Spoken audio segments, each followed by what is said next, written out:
Hey guys, hope you're having a great day. Thank you so much for watching Beyond the Science. It's Mikey Chen.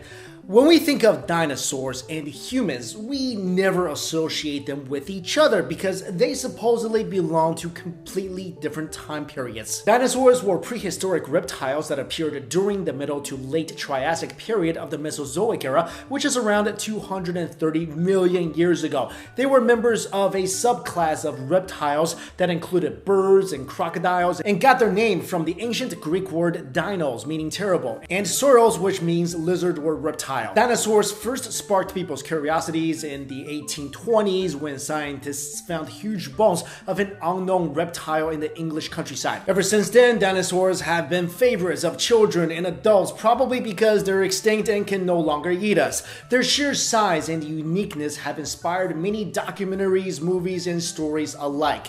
Humans, on the other hand, according to scientists, are relatively new to Earth compared to the large lizards. While our ancestors have been around for about 6 million years, modern humans evolved about 200,000 years ago. That means that humans and dinosaurs never coexisted, much less interacted with each other, right? And although many people believe that it's impossible for humans and dinosaurs to have coexisted, there has been clues from fossils, paintings, ancient sculptures, and more that tells a slightly different story, implying that humans did in fact interact with these ginormous lizards. I know this is a super controversial topic, but it's also really interesting. So here are some clues for the coexistence of humans and dinosaurs. Hear it out and make your own decision. One of these clues was found in May of 2012 when the brow horn of a triceratops was excavated in Dawson County, Montana that was dated to around 33,500 years ago. Triceratops, a name that means three-horned face,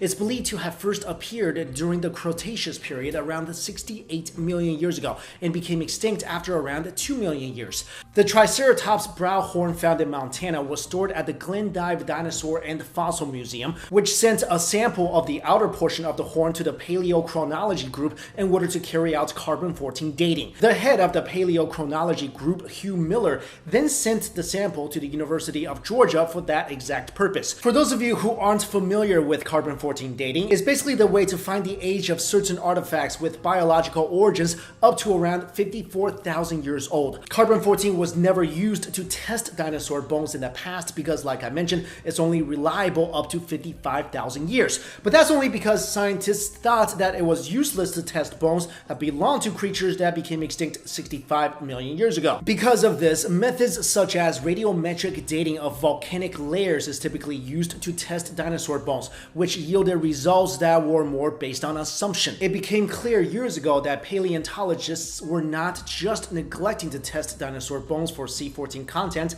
but were refusing to. After the Triceratops brow horn sample was sent to the University of Georgia for C14 testing, it was divided at the lab into two fractions. One fraction yielded an age of 33,570 plus or minus 120 years, and the other an age of 41,010 plus or minus 220 years. The reason why they split the sample into two fractions was because it reduced the possibility for errors. The C14 test results that came out were not surprising to the Paleochronology group because they had carried out the test on dinosaur bones before. All of the results date back to thousands of years instead of millions of years. A model created by the group in 2003 showed that dinosaur bones had C14 that ranged from 22,000 to 39,000 years. Another discovery came in the form of soft tissue found in dinosaur fossils in March of 2005. According to paleontologist Mary Schwitzer, the soft tissue was discovered inside a 68 million year old T-Rex leg bone from Montana.